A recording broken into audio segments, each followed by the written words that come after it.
Hello, hello, and welcome to another episode of Truth Wanted. I'm your host tonight, Puck. This is the show where we want to take your calls about what you believe and why. And I just got really thrown off by that giant cockroach over there. And the reason we had a giant cockroach on is because every week we have a special guest, and this week is no exception. Tonight we have with us BrainBug. Hello, BrainBug. Hi, I don't think that was a cockroach. I think it was a hemiptera of some kind. Just a silhouette, but they diverged from cockroaches, and cockroaches and mantises are in Bladode, and I could go on and on about phylogeny, so you got to stop me, Puck. And now we know why we call you BrainBug. so welcome to Truth Wanted. So I normally I would start out by having you introduce yourself, but that was probably the best intro that I've ever heard anybody give for themselves. So tell us a little bit about you, and I suppose the first big question is, BrainBug, why bugs? Well, it was there was a point in time where it was going to be tree frogs, but the vivariums for that endeavor were much more expensive, and at the time I really wasn't in a place to make that kind of investment. So I got a pet tarantula, 2 pet tarantulas actually instead, and kind of fell in love with it and kept going. This was in the early 2000s.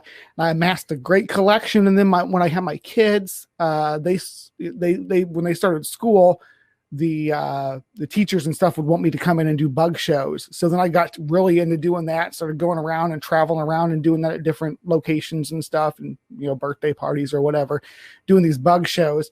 It really just it enveloped me. I just fell in love with doing it. And then we got on lockdown, and I started really delving into different YouTube channels and engaging with different secular and science communities online. And I'm like, you know what? I have a lot of knowledge about bugs specifically, and animals in general, and ecology that I could be sharing with the world, and doing the same thing I did with my bug show. So here I am, happy to be doing Truth Wanted tonight with you. Okay. So there is a substantial portion of our audience who will be listening to the show on podcast form or listening in the background while doing something else. And for those of you who are doing that, I want to kind of paint the picture for you, because as BrainBug talks about his collection, a representative of his collection is actually on the microphone right now. BrainBug, could you introduce your co-host? Yes, this is actually Hopper, and she was the first of my Asian giant mantises to molt out. We only got 1 male out of 5, which was unfortunate because the males don't live as long, and he molted out right after her and passed away. But this is an Asian giant mantis. They're one of the better mantises to keep as a pet. They're really easy to take care of. Now they are, as their name implies, they are native to Asia, specifically Southeast Asia. And this specimen actually has the jade jewel coloration, which is a little bit more rare. The other one, I'm sorry, Puck, are you gonna be okay? I'll be. That's we're good. Bag to breathe into or anything? Mantises are perfectly harmless to people, but they're excellent for protecting your garden from pest insects. If you have roses, if you have tomatoes, those are different. They really like bushy plants like that to live in and hunt in. They will basically take care of your pest species for you if you have a good robust number of them. I know people who have plants that they grow in their house, in their home, that they just keep their mantises on there. I would do that if I could, but I have 2 dogs, so I can't. There'd be mantises and butterflies all over my house if I could get away with it without the dogs eating them. And again, continuing to paint the picture, was that a tarantula plushie that I saw in the background there? Oh yeah. Oh, okay. Got this guy right here. So it was in fact, everybody, a tarantula plushie, as well as, and I see several terrariums in the back there. Those are all filled with, okay. This one, maybe you can't see that one. Maybe I can. Oh, there we go. There we go. Goodness. Yeah. This is a Parabana laciodora, a salmon pink bird eater tarantula. So this is one of the largest. You get on there so I can talk about the spider. I'm talking to my mantis, by the way. And yes, I do that. That's a thing I do on my channel too, if you aren't subscribed. But this is one of the largest species of tarantula. This one is not fully mature, but it does appear to be female. So it'll be with me for a long, long time. They get the name bird eater. It's a bit of a misnomer because one of the early explorers actually witnessed a member of the Theraphosa genus eating a hummingbird just by happenstance. They'll eat anything that goes past their little hidey holes, but they're mostly fossorial, which means they live underground. So birds are not a primary menu source for them, but the fact that it could eat a bird does hold water, and you can find plenty of videos of spiders eating birds. Now, one spider that I did do a debunking video on because someone said it was an Australian giant bird eater. It was actually an aviculera. I have back here a pink toe is also a common name for them. Mine is still a baby, but aviculera is a fun name because I don't know how familiar you are with Linnaean taxonomy, but aves is or avis, depending on your pronunciation to it, is the bird clade. So this actually gets its name from being a bird spider because we could jump out of the trees and they have really hairy legs. So they kind of glide in a similar fashion you see with like gliding frogs and lizards. Okay, so this was definitely not the interview for someone to do who just played Resident Evil 7. I'll be fine. So science education then is really important to you. You said you were working with classrooms, and you said you had a YouTube channel where you talk a lot about this stuff. Why is this so? So why is this your niche? Because insects are, and I call it the arthropod microcosm on my channel, but it's the base level world that we exist in. So ecology is not just spread over a geographic area. There's also layers stacked in to the ecology. So the microcosm, these right here, like this would be like the T-Rex of the microcosm. This is one of the top tier predators, but there's a whole ecosystem there that holds everything in balance. And everything in the microcosm feeds the mesocosm, which it works its way up, and everything's depending on that. And the things that suffer the most from the damage that humans do to the environment, it starts right here at the bottom, at that microcosm. We were talking about cicadas a little bit beforehand, and they live in the ground, right? And you'll see recipes, especially in the deep south, for cicada dishes. I can't recommend that anymore. I wish I could. I think insect protein is a wonderful alternative, and we'll be seeing more of it in the future. However, cicadas spend so much time underground. In the case of our 17-year cicadas that are coming out, the X group is supposed to be hatching, and I think you might be hearing some of them now. But they are coming out, and they've been underground for 17 years, soaking up. So if you think about the pollution that's been put into the ground for the last 17 years, and they've been in that groundwater soaking that up. So I can't recommend eating them. That's which is unfortunate because it's unfortunate for the ecology of the region as a whole, because I joke about people eating them, but as far as birds and rodents and spiders, all these predators that are depending on them, and they're coming out basically soaked in 20 years of poison. So yeah, I get it. It's a bug's world, and we just happen to live in it, right? Right. They say that it runs downhill. This is running uphill from insects and prey species on up to us. Well, one of the reasons I was very excited to have a science educator on the show with me was because there's a couple of things that I've always wanted to ask and have answered, and I never really properly had the knowledge myself to address them. So now that I have you here and your entire menagerie, let's see if we can do this, because one popular thing that I'm sure we've heard a lot in atheist circles is that atheists have a lot of faith in science the same way that theists would have faith in their religion, right? So what would you have to say then to someone who because it's true, past a certain point, if I'm reading a scientific journal or watching a YouTube video about math, I'm not even able to follow along anymore. I just have to take their word for it. It's like, okay, P versus NP, sure. Okay. So what then is the difference between taking scientific information on faith and taking a theistic belief on faith? How would you put that together? Okay. So this isn't a hard, at a certain point you do have to take the idea that the scientist knows what they're talking about or knows how to infer the data.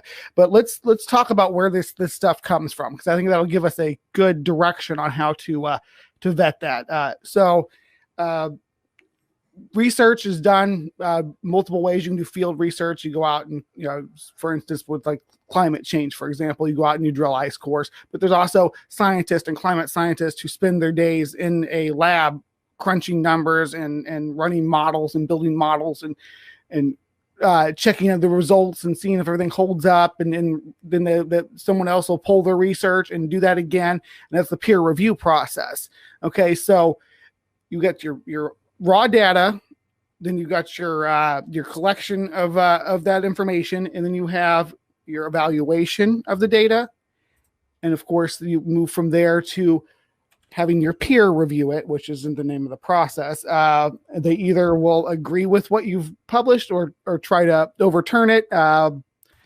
If what you're saying conflicts with another research project or another paper that's been put out, and that may come up in some of the citations and some of the conclusions. So there's behind every publication, there's this kind of robust web of people looking at it who have studied the topic, and checked, does this match up with what we already know? Does it conflate with that? Does it conflict with that? If so, why? What are the controls here? And people look at it over and over again, and you get a really robust scientific concept. The problems arrive. Okay. Well, I gotta ask though, really quick though, because just because it comes from science sources, how do you know that that's not super biased information? Like, somebody's paying for a study. When we know about examples of this, where someone pays for a study to say, "Hey, Gatorade is really good for your hydration." How do we know that these articles that are published aren't with an agenda? Right, and that's and you really people can, of course, do this under the table too. But a lot of these. Like you said, the Gatorade thing, there was the smoking stuff back in the day when they would do the studies that they pay the doctors to say, oh yeah, smoking doesn't cause harm to your health, or climate change again, stuff by big fossil fuel companies. What the main thing you can do is vet your sources. Okay. And it's hard. It can be. And you're always going to get to a point where, there's people even that don't check, that don't trust fact checkers, that don't trust fact checking sources. So there's always going to be naysayers to anything, but you kind of got to look at what they're saying. You kind of got to try to interpret the information. That's where pop science comes into play, which is, and I do rag on pop science a little bit on my channel, but I am pop science, so I can't be too hard about it. Right.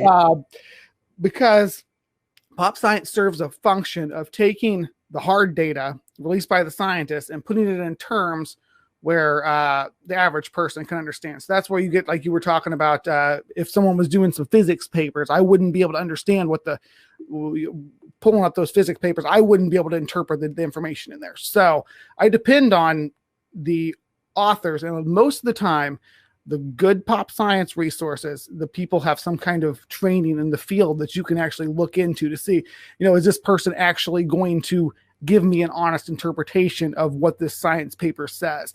So you can look into that. Nature has a publication that's not just their hard science papers, but also articles written by people in the field. So you can trust that. But that is why the peer review process is so important. Like you were saying about, how do we know this person isn't paid off? That's where we look to. That's why it's so important to have different people from different institutions and different universities reviewing this information over and over again. And nothing is ever done. You're never done. This is settled science. It never is. You can always do another experiment. There's always more contingencies. There's always more variables. There's so many variables. No, that's another thing that we get too, that if science is always continuing to say, oh, well, we were wrong about what we said 10 years ago. We were wrong about what we said 50 years ago. Why are we listening to anything they have to say now? Yeah. And there's in 50 years from now, 20 years from now, we're going to look back at the stuff we knew today and be like, oh my gosh, can you believe we used to think this? Can you believe we used to think that? But that's a good thing. It's not so we see like the Texas sharpshooter fallacy with a lot of religious claims when it comes to science, like saying, oh, see, the Bible predicted this about the world or predicted this about biology or things like that. And they're really just looking at the information after we understand these factors and saying and drawing a target around it and saying, yep, the Bible predicted this. Where with science, we don't have that luxury where we can say, oh, well, we have this paradigm before, so we're gonna pretend that this new discovery confirms that or infer that information. No, we have to say, oh, we were wrong about this. I love being wrong about things, Puck. I do. I love being wrong about things because it means that I get to learn something new. Yes, who was I forget what show that was. So this is definitely not original material, but there was a TV show. Someone said, "I love being wrong because it means eventually I get to be right." Right. So yeah, it's like, oh no, what is it? I'm wrong all the time. It's how I eventually become right. Right. Right. All right. The more times you're wrong, the more times you're right. Yeah. Well, we are a call-in show, as we like to remind you. So please feel free to call us with any questions you might have, any supernatural or paranormal claims, or if you have any fun questions about science, knowledge, and education. But before we get to that, I do want to ask you one last time, though, BrainBug. Seeing that I'm a layperson and our audience is probably full of lay people, how do we look at an article that we get thrown out at Facebook or Twitter or wherever we find it and start to vet that for, is this good, reliable information? Okay, so you want to, first and foremost, look at the source that you're getting it from. If it's a news source, what kind of news source is it? Are they a credible news source? Are they known for publishing? I don't want to say that's false information. It's like what I was talking about with the way that things are presented in pop science magazines, and they're trying to sell you something. They're trying to sell the story to you. So as I was, a good example would be when they say, oh yeah, new species discovered in Colombia, as the headline, and you go into it and it's talking about a species that we already knew existed, that we just didn't know it lived in Colombia, but you were snagged in by the thought of being a brand new species. So when you read that article, the first thing you do is say, who's publishing this? What kind of credibility do they have just in the general market? Not just as about science, but just in general, because things like when I did my review of Matt Powell's dino fart video, he cited a Fox News article as his source. So you start off right there with, that this is probably going to have some right-wing leaning, probably some Christian or at least probably a little bit evangelical even leaning. So you start there and you kind of work your way back. So then I looked at the article. The headline was, dinosaurs farted themselves into extinction.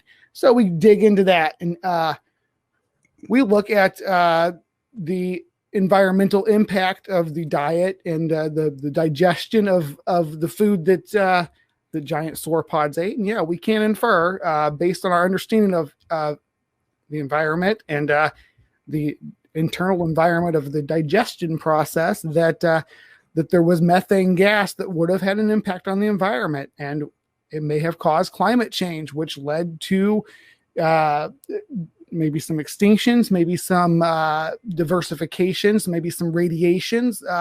Climate change, it impacts us now. It impacted us in the past, and it's not. We aren't the first animals to impact it. Any large grazing creature has had an impact on climate change. I'm sorry, I get on these tangents. No. This is the host or the guest interview. We're supposed to be focused on you anyway. By all means, go on. It's just like the big thing that I wanted to get at is just check your sources, check them multiple times. Right. Find the same news information from other sources. Yeah. When I got into the article that the Fox News article was citing, that's what they were saying, that that dinosaurs released methane into the environment, which changed the climate and may have caused extinctions. Not the big extinction, not the KT extinction that wiped out the dinosaurs. The dinosaurs did not wipe themselves out with methane. So, and then I looked further into that, and it was just the source on that was that they were just looking at the possible impact of methane on the Mesozoic environment. It see how that escalated until all of a sudden dinosaurs farted themselves into extinction because people using bad sources and making false claims because they misinterpret the information that they're receiving. So always vet your sources. Oh yeah, I remember a few years ago I saw an article that said that life had been discovered on a comet, when really, if you actually read the article and go past the headline, it was like what amino acids are known to degrade into, some trace of that was discovered on the surface of a comet, which leads to the possibility that it went crazy from there. And of course, then by the time it gets to your Facebook feed, and some of your more conspiracy believing friends will go in there and say, look, they found life on a comet, therefore panspermia is definitely the new hypothesis to go by. Right. Yeah, check your sources, everybody.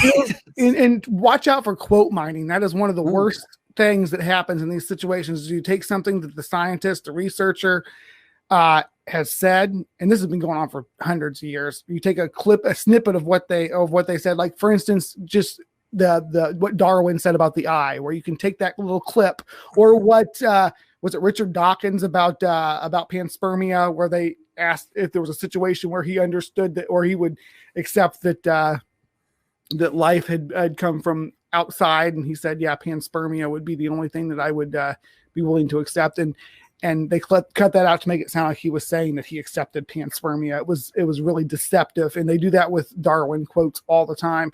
They do that with these conspiracy types. Will do that with Hawkins and just anybody that they can quote mine to make their point sound like it's backed by a reasonable source, which kind of comes back to being an argument from authority. But we're not even going to get into that. No, and this is so relevant because I mean, even in the news today. And but by today I mean like recently, not necessarily today, but there's a lot of talk about some emails that were just released to the public, and of course everybody already has their take on it. And I doubt that too many of those people who've had that take have read all 3,200 pages, which I've downloaded. I haven't finished it yet, but I'm working on it. And they're going to the Fauci emails, right? Yeah, and they're going to already pick out their preferred narrative from there, and they're going to report as if that narrative was true. Check your sources. Check the sources of your sources. Verify. Double check. I want to tell people to push back when someone brings you this. I've read this, or I got this from Fauci's emails. This is what he said. This is what he said. Ask them how they understand what that means, especially if it's technical data that they're giving you. If he said this, size or this dosage or anything like that, and you don't think that they are being genuine about understanding that someone has told them that this disproves that that COVID was a released experiment by the Chinese government, or that it was that masks don't work. Any of these narratives that they're gonna, and you can see it coming, that these letters are going, or emails are going to lead to. Ask them how they know what they know about what they say. Yeah, it's already out. There's several response videos already saying whatever they want to say about the information on those emails. I personally haven't looked at too many of those yet, but they've already been sent to me, and boy, I can hardly wait. So, all right. Well, we're going to get to calls in just a moment here, but we did want to say that one way you can support us, should you like the work that we're doing, is to check us out on Patreon. And every week we will call out our very special patron of the week. And this week is no exception. So if we could have the drum roll, please. Our patron of the week this week is Kalevi Helveti. I apologize if I butchered that. I guess I decided it's Dan's week on vacation, so let's give Puck the really difficult name to pronounce. So Kalevi Helveti, congratulations, you are the patron of the week. This could be you. Go to patreon.com/truthwanted and help support the show. So, patron of the week.